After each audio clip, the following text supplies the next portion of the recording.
Assalamualaikum dan salam sejahtera. Saya Nur Adila binti Arifin di 202-3110-6773 dan saya Fatirus Amali binti Ahmad Faris di 2023-110-6771. Kami akan menghurai berkaitan dengan tajuk bunuh diri. Bunuh diri, kriminal atau kritikal. Kita semua sedia maklum bahawa bunuh diri adalah satu tindakan di mana pelaku memutuskan untuk mengambil nyawa sendiri dengan sengaja. Kemudian, apa yang dimaksudkan dengan kriminal? Kriminal, jika diterjemahkan dalam bahasa Melayu, bermaksud jenayah. Jenayah ialah perbuatan yang menyalahi undang-undang dan telah melanggar norma masyarakat apabila kita melakukannya. Kritikal pula ialah satu keadaan yang membimbangkan dan akan menjadi kerisauan kepada orang lain jika kita melakukan hal tersebut. Siapakah yang tertera di atas? Beliau ialah Emile Durkheim yang merupakan ahli sosiologi Perancis yang terkenal dan dikenali sebagai bapa sosiologi moden. Beliau telah mendefinisikan bunuh diri sebagai kelakuan dan perbuatan yang mendatangkan kematian sama ada secara langsung atau tidak langsung dan dalam bentuk positif maupun negatif. Gambar di atas dapat dikaitkan dengan situasi yang berlaku di negara kita Malaysia pada suatu ketika dahulu. Siapa sangka pandemik COVID-19 telah memberi impak yang amat ketara ke atas kesihatan mental apabila jumlah kes bunuh diri sepanjang tahun lalu meningkat sebanyak 188 kes pada tahun 2019 dan meningkat sebanyak 226 kes pada tahun 2020. Setengah individu berisiko untuk mengalami masalah kesihatan mental termasuk kemurungan terutama ketika berada dalam keadaan stres yang melampau serta isolasi daripada rangkaian sokongan keluarga dan sahabat handai. Sekiranya kemurungan ini gagal dikenal pasti dan dirawat dengan baik, ia berisiko untuk tingkah laku bunuh diri. Durkheim telah mengenal pasti 4 jenis bunuh diri yang berbeza, iaitu pertama, bunuh diri egoistik. Kedua, bunuh diri altruistik. Yang ketiga, bunuh diri anomi. Dan yang keempat, bunuh diri fatalistik.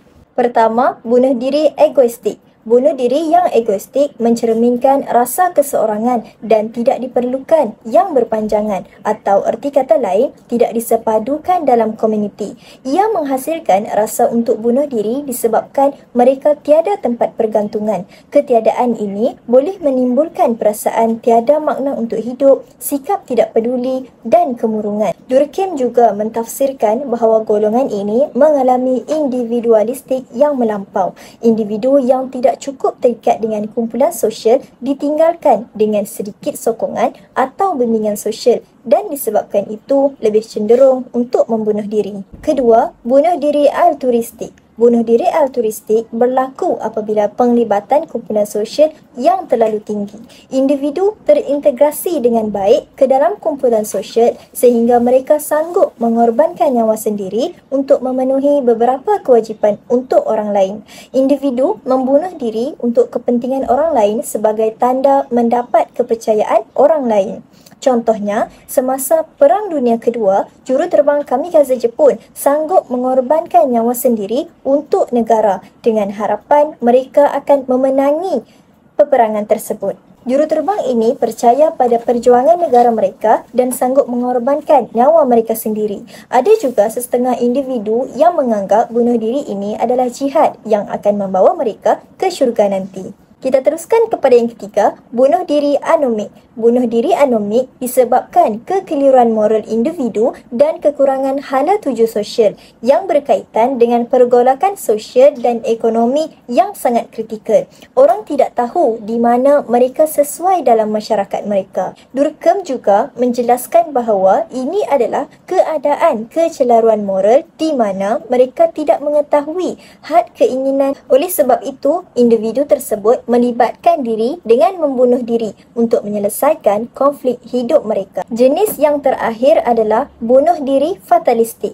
Ia berlaku apabila seseorang dikawal secara berlebihan dan apabila masa depan disekat tanpa belas kasihan serta kemahuan mereka ditindas dengan begitu saja. Hal ini kerap berlaku dalam masyarakat yang suka menindas kehidupan orang lain. Sebagai contoh, setengah banduan mungkin lebih suka mati daripada tinggal di dalam penjara kerana terus didera dan peraturan yang amat berlebihan. Tidak seperti konsep lain yang dibangunkan, Durkheim percaya bahawa bunuh diri fatalistik adalah teori dan mungkin tidak wujud dalam realiti. Bunuh diri dengan bantuan euthanasia. Perkataan euthanasia berasal daripada bahasa Yunani iaitu baik dan thanatos iaitu mati yang bila digabungkan menjadi mati dengan baik. Dengan kata lain, euthanasia membawa maksud tindakan menamatkan hidup seseorang dengan sengaja kerana seseorang tidak dapat menahan kesakitan yang dibawa oleh penyakit atau seseorang tidak dapat diubati dengan perubatan yang sedia ada. Pada masa kini, hanya beberapa negara yang membenarkan pelaksanaan euthanasia seperti di Holland, Belgium dan negeri Oregon serta negeri Washington di Amerika Syarikat. Euthanasia tidak dapat dilaksanakan di seluruh dunia kerana perbuatan tersebut boleh membangkitkan persoalan moral dan bertentangan dengan ajaran agama serta undang-undang yang sedia ada di negara masing-masing. Yang pertama, euthanasia aktif. Ia bermaksud perbuatan secara langsung dengan niat membunuh pesakit.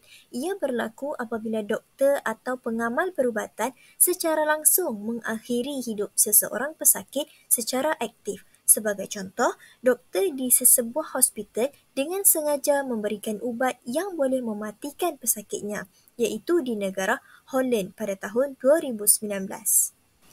Yang kedua adalah euthanasia pasif.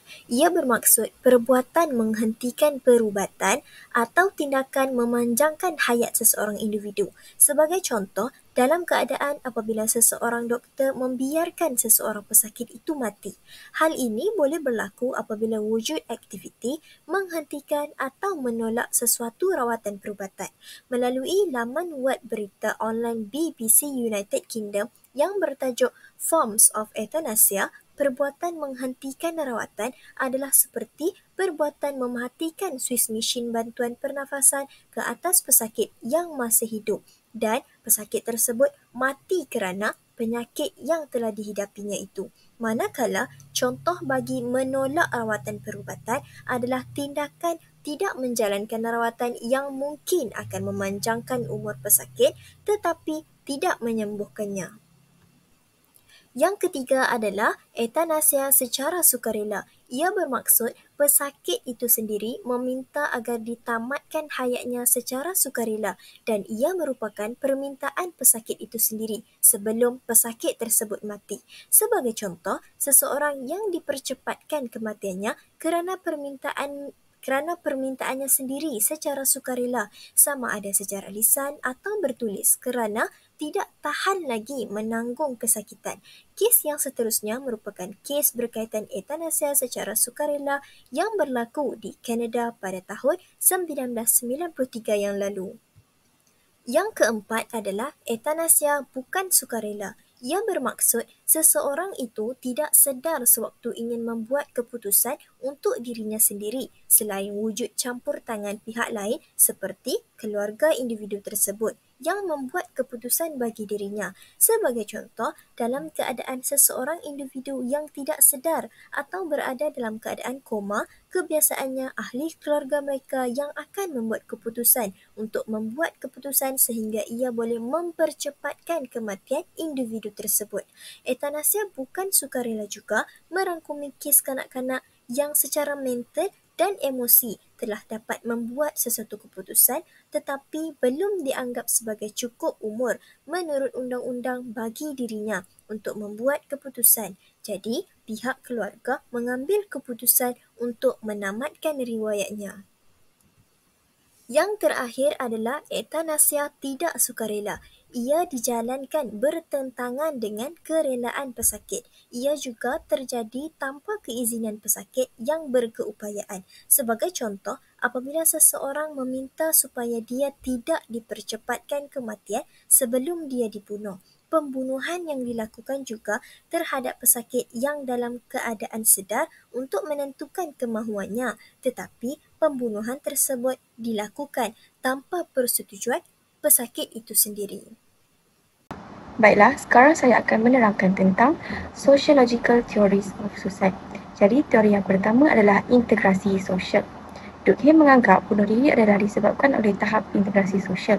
Durkheim juga menjelaskan bahawa masyarakat perlu fokus pada kesepaduan sosial sesama kaum atau masyarakat dan bukan sahaja fokus pada diri sendiri. Jadi, teori ini juga menegaskan bahawa jika integrasi sosial masyarakat itu kuat, maka kadar bunuh diri akan berkurang. Sebagai contohnya, kadar bunuh diri rendah bagi orang yang sudah berkahwin, manakala untuk orang bercerai pula, kadar bunuh diri meningkat. Teori yang kedua pula adalah status kekecewaan dari Henry and Short. Jadi, bunuh diri ini adalah disebabkan pemusnahan diri secara langsung yang dihasilkan oleh status kekecewaan terhadap diri mereka sendiri. Ini kerana mereka gagal untuk mengekalkan kedudukan yang berterusan atau meningkatkan kedudukan dalam status hierarki lalu membangkitkan keagresifan diri dan bunuh diri. Sebagai contohnya, saya ada lampirkan satu artikel di mana seorang pelajar kecewa kerana dibuang sekolah lalu dia nekat untuk bunuh diri. Jadi, ini adalah serba sedikit berkenaan teori ini. Jadi sekarang saya akan menyentuh tentang statistik bunuh diri mengikut negara, umur dan jantina. Jadi, bagi negara pula, negara yang mempunyai kadar bunuh diri yang lebih tinggi adalah di negara Lesotho. Negara Lesotho merupakan sebuah negara berhampiran Afrika Selatan yang mempunyai kadar bunuh diri tertinggi di dunia, iaitu 87.48 kes bunuh diri bagi setiap 100,000 orang setiap tahun. Kes bunuh diri ini berlaku kerana faktor dari segi ekonomi, iaitu kurang peluang pekerjaan yang menyebabkan mereka memilih untuk bunuh diri dan juga kurang sumber untuk menangani masalah mental mereka. Yang kedua pula adalah umur. Jadi statistik menunjukkan umur lingkungan 85 tahun ke atas lebih cenderung untuk bunuh diri. Hal ini kerana semakin bertambah umur seseorang itu, semakin mereka akan berasa terasing dan sunyi secara sosial dan fizikal. Pada usia ini juga, anak-anak mereka sudah dewasa. Oleh itu adalah antara salah satu sebab kenapa warga emas lebih ramai bunuh diri. Yang ketiga pula ialah jantina. Lelaki lebih ramai bunuh diri berbanding dengan perempuan. Ini kerana lelaki ada standard dalam hidup mereka sama ada berjaya atau gagal dalam sesuatu perkara. Seorang kaunselor berdaftar di Universiti Putra Malaysia, iaitu Puan Siti Fatimah Abdul Ghani menyatakan meskipun wanita lebih kerap mengalami kemurungan, tetapi golongan lelaki lebih cenderung untuk membunuh diri disebabkan oleh kemurungan. Kita teruskan kepada faktor-faktor bunuh diri. Yang pertama, penyakit. Penyakit depression khususnya merupakan penyakit yang tertinggi di dunia, malah lebih tinggi daripada penyakit kanser. Menurut World Health Organization WHO pula menyatakan bahawa seramai lebih 300 juta orang telah terjejas dengan penyakit depression. Kemudian, borderline personality disorder ialah sejenis penyakit yang mana seseorang merasa bahawa dirinya dibenci, tidak cukup bagus, menyesal secara melampau dan kerap kali mempersoalkan masa lalu. Kemudian, skizofrenia merupakan sejenis penyakit mental yang serius dan kritikal. Penyakit ini boleh mengganggu kewarasan seseorang serta boleh menjejaskan fungsi hidup secara keseluruhan. Mereka yang menghidap penyakit ini seolah-olah berada di dalam dunia sendiri dan tidak berpijak pada realiti sama ada sedang berhalusinasi atau delusi. Maka mereka cenderung untuk melakukan bunuh diri. Yang kedua, masalah keluarga. Seperti semua yang sedia maklum, manusia datang dari pelbagai latar belakang yang berbeza. Ada di kalangan mereka yang ibu bapanya bercerai atau melepaskan tanggungjawab dengan begitu saja. Apabila sesebuah keluarga mempunyai banyak masalah, kehidupan mereka semestinya menjadi tidak tenteram. Hal ini kerana tiada rasa tanggungjawab di antara satu sama lain, sama ada ibu bapa atau adik-beradik itu sendiri. Hakikatnya, hubungan keluarga yang bercirikan kemarahan, sindir-menyindir dan ketidakstabilan emosi boleh membawa kepada perpecahan. Oleh itu, bagi mengelakkan perkara ini berlaku, ibu bapa perlu mempelajari kemahiran keibubapaan, komunikasi dan penerapan akhlak serta adab di dalam keluarga.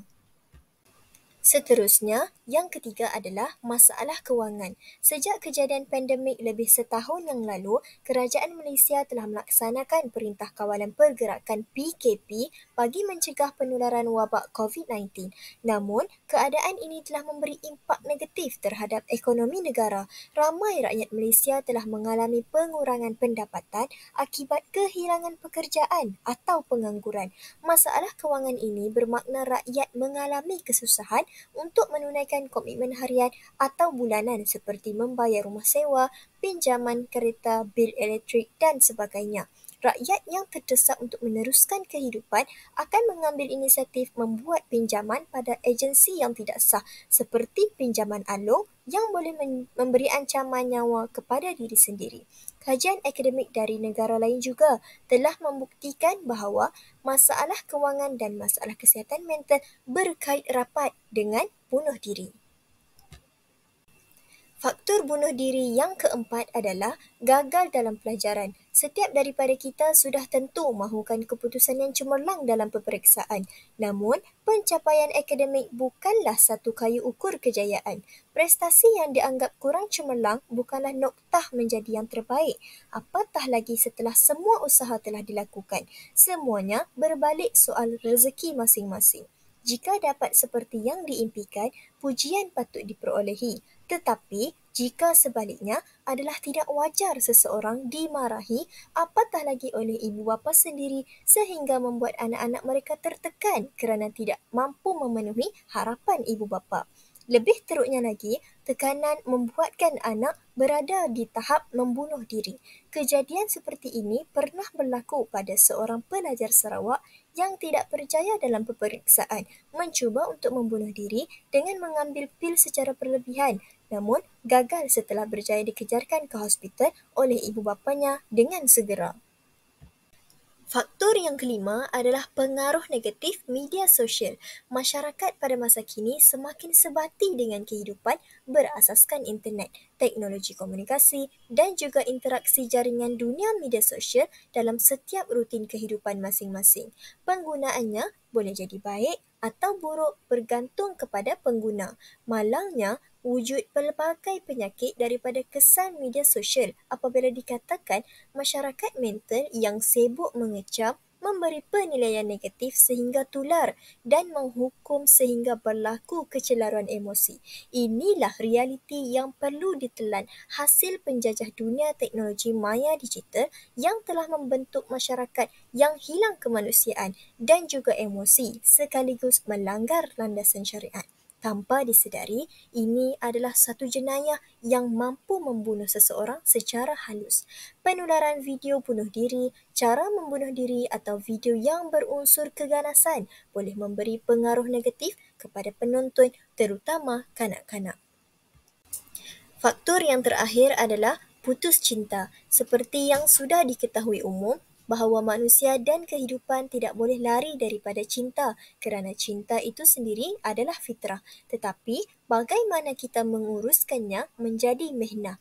Bila mana kita merasakan bahawa bahagia dan ketenangan itu datang daripada seseorang, maka apabila dia pergi, kita akan merasa kehilangan sehingga membawa kepada kekecewaan yang melampau. Ramai yang salah dalam mendalami makna cinta kerana cinta antara manusia dengan Tuhan adalah yang paling agung. Seseorang yang mengadakan hubungan baik dengan Tuhan, maka hidupnya akan menjadi baik.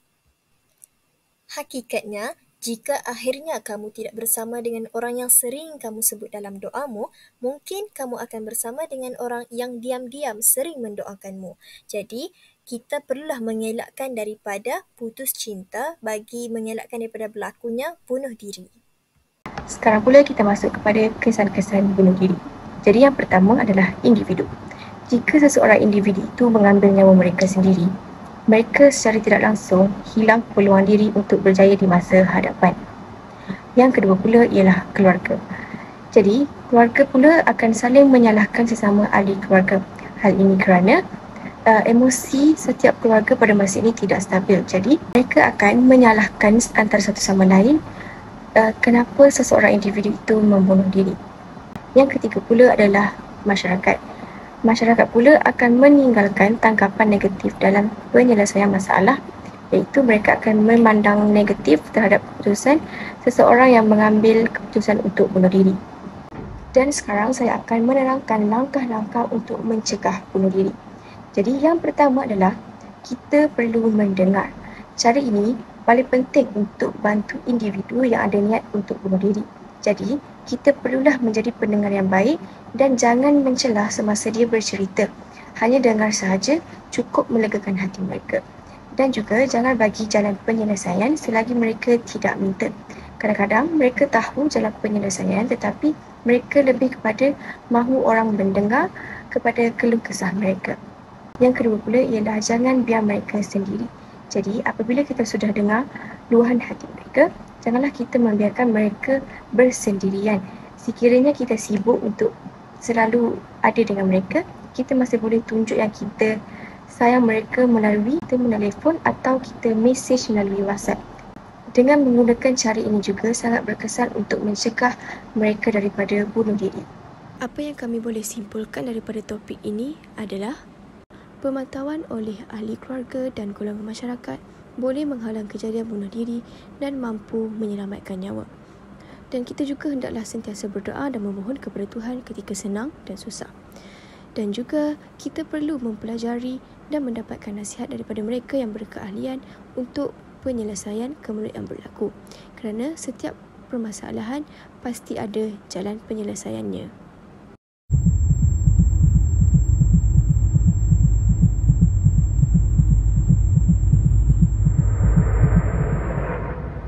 Not today. I'm here. You can tell me anything. I see you. We're in this together. Breakthroughs are happening. Treatments are evolving. The stats can change. Society can change. We can all say, not today. Not today. Not today. Not today. Not today.